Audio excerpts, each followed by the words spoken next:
What's up, everyone? In this video, I'm going to be breaking down exactly how to find a good arbitrage starting point for your Amazon online arbitrage business. We're going to be breaking this down into a few different steps and sequences to help you understand why and how arbitrage starting points are found. And we're going to talk about everything you know in regards to this topic. The reason most of you are probably not finding products is honestly not because you're bad at sourcing. It's because you're not looking in the right areas that's going to feed you products. And that all starts with where you're sourcing from. So without further ado, let's go ahead and get into this video.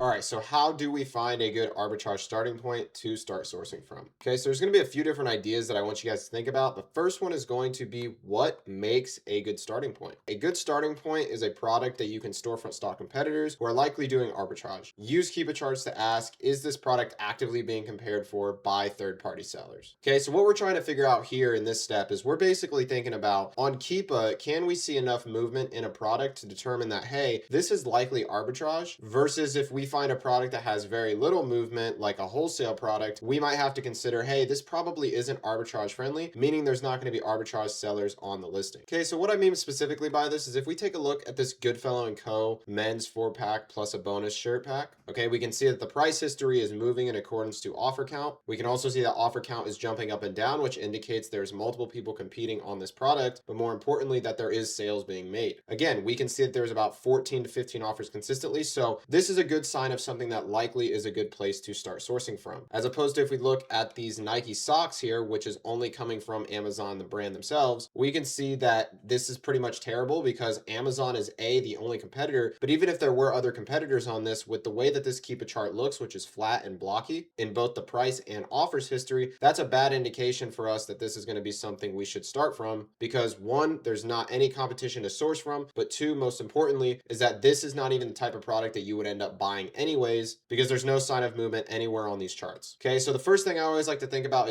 is there movement on the charts, right? Specifically for the offer count and the price history. Are they congruent? Are they moving? Are they being competed for? Okay, the second thing that I think about is, can you pinpoint the sources that this product is coming from profitably? The starting point does not need to be profitable for you necessarily. We just need to verify that it comes from a retailer or distributor where OA sellers likely buy from. Okay, so for example, if we take this Goodfellow product, for example, and we go ahead and look at this on Google, we can see that this product is likely going to be coming from Target because this, if you don't already know, is a Target owned brand. And what we know about Target as a supplier is that a lot of people actually do arbitrage through Target. So for example, this would be a good indicator that not only does this product move and is being competed on by other sellers, but it is also likely coming from a supplier website that is known for arbitrage activity. Okay, so this already is ticking two of the boxes that we've just discussed. So this looks like a really strong fit for us to go ahead and start reverse sourcing from, but there's one more thing I want to talk about. Okay, the last thing you kind of want to look for, and this is more on the back end, is if you're checking seller review counts on the listing, you want to see a healthy signal of high, low, and medium-sized review counts because typically your regular arbitrage products are going to have a nice mix of people who have maybe 0 reviews, 10 reviews, 100 reviews, even sometimes their sellers have 500 to 1,000. What we want to avoid though is we just want to make sure that there's not one seller or all of the sellers, I guess you could say, not necessarily one seller, but just all of the sellers having egregiously high review counts because that's a high indicator that that product is either gated, so you're likely not going to be able to sell it and the products they're selling you probably can't sell, or B, it's that this product is wholesale and that it's not going to work anyways. But what I will say is that if the charts look pretty good here, that's going to eliminate most wholesale risk, and especially if you can verify where the product is coming from. So that's going to be the last tip I can give with basically what makes a good starting point. Okay, so the goal here really is just that OA competition and movement in the charts need to be present. We want to be seeing at least 10 sellers on a listing with mixed review counts, and ideally being able to confirm that the source these people are buying this from is coming from an OA friendly distributor or retailer. Okay, and this is going to now lead us into the next point here if we go and scroll on this arrow, which is going to be the second thing, which is buyable lead versus your starting point. First of all, before we get into this, I want to preface by saying the reason this is a step in this process is that a lot of you guys from the first part may get confused and think, okay, basically every lead that I find that I'm going to storefront stock from has to be either profitable or it needs to be a good ASIN, right? right? It has to have like good indicators of an OA product. This is close to true, but it's not necessarily true, and I'm going to break down exactly why that is. So the difference between a buyable lead and a starting point is actually very few. Most traits are similar, but a starting point does not need to be profitable or have the best Keepa offers and price trend. Okay, so what I mean by this is that I pulled up a new product here, which is going to be this 3-pack of Stafford shirts. Now, if we take a look at the year-long historical on this Keepa chart, right now, this is actually a great time to go ahead and see if you can find this product profitably. But let's assume that we were looking at this product back here from like August to September. Right here is where obviously you don't want to be buying in because offer count absolutely spiked through the roof. But in this example, sometimes it's actually preferred to start from ASINs that have just tanked due to offer count spikes, because this tells you that the product is being flooded with new competition, meaning there are fresh new storefronts for you to go ahead and pick through. Okay, so you need to think about this stuff logically, because the more qualified storefronts on these listings there are, is actually going to be more opportunity for you to find more leads just from one starting point, which is going to save you some time having to find other starting points down the line until you start finding products profitably, right? Once you find a product profitably, that's always going to be the best starting point to get, because you've already proven that it comes from an OA site, meaning if you found it profitable, so will your competition. But if you're just starting out, this is not a net negative. Now, this isn't a net negative for starting point specifically, but of course it's going to be a net negative if you're just starting out, and more importantly, not even if you're just starting out, but it's going to be a net negative if you're actually looking to buy this product, because we obviously want to avoid spiking offer count. But if we're looking for starting points, this is great, because this is telling us that, wow, a lot of people just bought this probably on a sale, so they are clearly still going out there and looking for new products and storefront stocking and reverse sourcing just like we are. So because of that, there's a very, very, very high chance that at this moment in time, this would have been a good lead to go ahead and pick through, because you got lots of competition, you got fresh offers, and you ultimately have more storefronts to stock from. And again, we want to do our little bit of analysis to see like, okay, is this obviously arbitrage friendly, which charts like this are 100%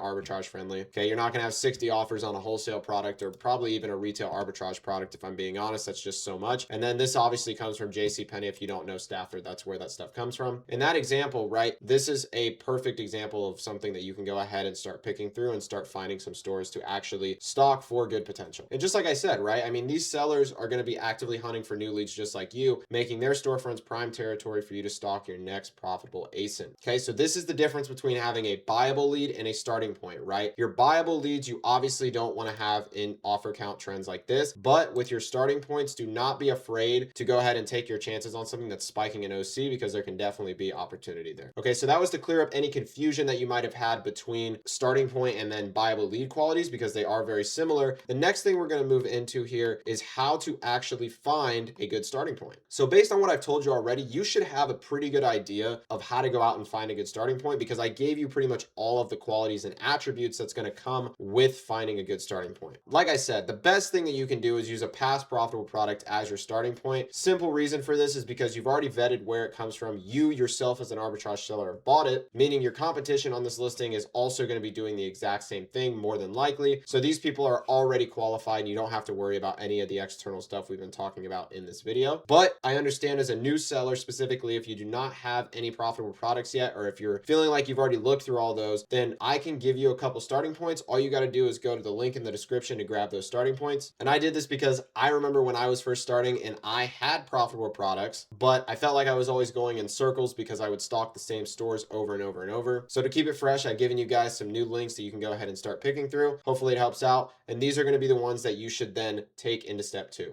Okay, so that's step 1. Step 2 is going to be leveraging what I've given you, or leveraging any profitable products you have in the past, by creating a Google Sheet integrated with SellerAmp. So just make the field mappings and make sure that you can copy and paste basic information into a sheet. And then as you source regularly, you should save good starting points so that you never run out of places to source from. So in step 2, what we're doing is as we're sourcing, right, as we're going through the motions of trying to find profitable leads, you should also be saving all the information I've given you from the buyable leads versus starting point and what makes a good starting point. You should be actively scouting out these type of qualities and traits if you don't have a plethora of starting points or places that you can start sourcing from to get new stores to ultimately get new products. Okay, so it's very important that you're consciously aware that you're keeping tabs on adding things to that sheet so that you're not running out of places to stock from. Okay, so that's step 2. That's going to be nurturing your pipeline of just always having a place to start from. And then step 3 here is going to be probably the most key important step. And that's simply going to be redoing the entire process over, right? So how do we actually vet and verify that this is a good starting point? Well, first thing, check price and offer count movement on the ASIN. Make sure that there is a healthy movement of both, because these are obviously correlated metrics, and see if there is an active sign of OA competition. Okay, this is probably the biggest indicator that something is arbitrage friendly and is happening on the listing. And the reason I say it's the biggest indicator is because I understand that if you're new, you're really not going to understand where stuff comes from. Like, you're not going to know that Stafford comes from JCPenney or Goodfellow comes from Target. That's just going to have to be something that as you get further into the game and as you put more time into this thing, you start to pick up on these trends and on these loops that, you know, certain things come from certain places, and these certain places are good to do arbitrage from. Okay, so always be sort of aware of that. This is the most important thing. If you can verify that people are competing on the listing, you're good to go. Okay, the next thing I would look for though is if you can identify these things, where are sellers likely going to source that inventory profitably from? If you cannot trace profitability, identify which retailers or distributors carry this product. This confirms OA, not RA, is happening, right? Because wholesale more than likely is going to already be excluded from the worry list of things that you're worried about. Sort of when it comes to verifying if a certain storefront is going to be OA, RA, wholesale, private label, because PL you're not going to run into at all. Wholesale can be tricky. RA and OA is where it can get kind of mixed. So if you can verify that the supplier is likely coming from an OA source, then you're probably going to be better off. And then the fifth thing that you want to think about again is review counts, right? So you want to make sure you have a good blend and mix of review counts, preferably lower to mid-tier review counts. So I would say 0 to 100 reviews is usually a really good sweet spot for storefront stalking and really just finding good sellers to find products from, because this is going to be the people who are likely still storefront stalking, still looking for new leads over and over and over. And the guys that typically have like 500 plus reviews, they might have just a lot of stuff in their store that you probably can't sell, or is stuff that you're going to just be gated in, stuff that you probably don't want to be paying much attention to. So I'd recommend 0 to 100 reviews, just simply because those bigger sellers in the 500 plus review count category, they're probably going to have stuff that is just gated, stuff that you really can't sell, and stuff you probably don't have much interest in selling. Tends to be a lot harder to find stuff from them, but you can definitely go ahead and look through them. I would just recommend, if you're looking for the best way to find products, definitely 0 to 100 reviews. You want to see most of the sellers in the list around that review count. Doesn't have to be all, but just a good healthy blend, like I said. And that's going to be pretty much the entire process of how to actually find a good arbitrage starting point. Okay, so we went over a couple examples, and if we took a look at this Stafford 3-pack of shirts here, this pretty much ticks all of our boxes, right? So we can see that, you know, if we first look at our Keepa, even in today's economy of this product, we can see that this is on a great trend. This looks completely arbitrage friendly. Maybe it doesn't have quite 10 offer count, but still the people on this listing are probably going to be people we still want to stock from, simply because we can first already verify that this thing in its history has had tons of arbitrage opportunity, verifying that this is an arbitrage friendly starting point, right? And then the second thing we want to see is, okay, where is this coming from, right? So we can see JCPenney is pretty much going to be the main spot for this particular ASIN. So this is coming from JCPenney. Cool. We know people do arbitrage in some form from JCPenney. That ticks our second box. And then the third thing, if we look at some seller reviews here, we can see that we got no review here, no review, 6 reviews. That's like a 7,000 reviews. So obviously we wouldn't stock him. 206 could be stockable. 8, 7, 460, probably not stockable. And then 23. So we can see, again, a healthy mix. There's going to be people that are really high up, haven't even gotten a review, but still a healthy mix nonetheless. We still have some offers that we can go ahead and pick through. And this is going to be your foundation and fundamentals for finding these good starting points. Okay, and one thing before I let you guys go, if you haven't subscribed to the newsletter yet, I definitely recommend subscribing. Every week on Wednesdays, I give free game just like this video to help you start or scale your Amazon business. So I definitely recommend you go ahead and take a look. And that's going to be all from me in this video and for now. So I'll catch you guys in the next one. Peace out.